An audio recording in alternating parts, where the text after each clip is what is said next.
Hi friends, எல்லாரும் எப்படி இருக்கீங்க? நானும் குட்டியில் டூம் பாய் சொல்லிட்டு எங்கே கிளம்பிட்டேன்னு பார்த்தீங்கன்னா நகை கடைக்கு தான் போகிறோம். இன்றைக்கி வந்து நான் தாலி செயின் மாற்றலான்னு சொல்லிட்டு பிளான் பண்ணி கிளம்பியிருக்கேன். போத்தீஸ் ஸ்வர்ணமால் தான் போயிருந்தோம்.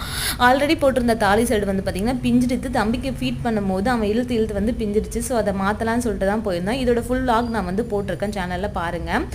அதே 3 சவரன் மாற்றிட்டு அதே 3 சவரனுக்கு தான் எடுத்தேன். ஏன்னா எக்ஸ்ட்ரா பட்ஜெட் போகக்கூடாதுன்னு சொல்லிட்டு அதே 3 சவரனுக்கு நம்ம எடுத்துகிட்டு வந்தோம். தாலி சைடு மாற்றி அங்கேயே வந்து நான் கோத்து அங்கேயே போட்டாச்சு. ரொம்ப அழகாக இருந்துச்சு. நான் ஆன்டிக் டிசைனில் தான் பார்த்துருந்தேன். முகப்பு வச்சு எடுக்கலான்னு போயிருந்தேன்.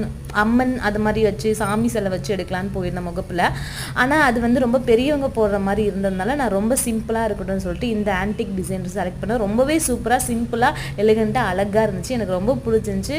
அதே மாதிரி இந்த ஆரி ஒர்க் ப்ளவுஸும் நானே, ஆரி ஒர்க்கில் ஸ்டோன் ஒர்க் நானே பண்ணியிருந்தேன். எனக்கு ரொம்ப பிடிச்சிருந்துச்சு. அதுவும் தாலி செயின் மாற்றினோடனே என் மூஞ்சில் எவ்வளோ பிரைட்னஸ் பாருங்கள். ஃபுல் வீடியோ இருக்குது, அதுவும் பார்க்காதவங்க பாருங்கள். ஓகே, பாய். ஹாய்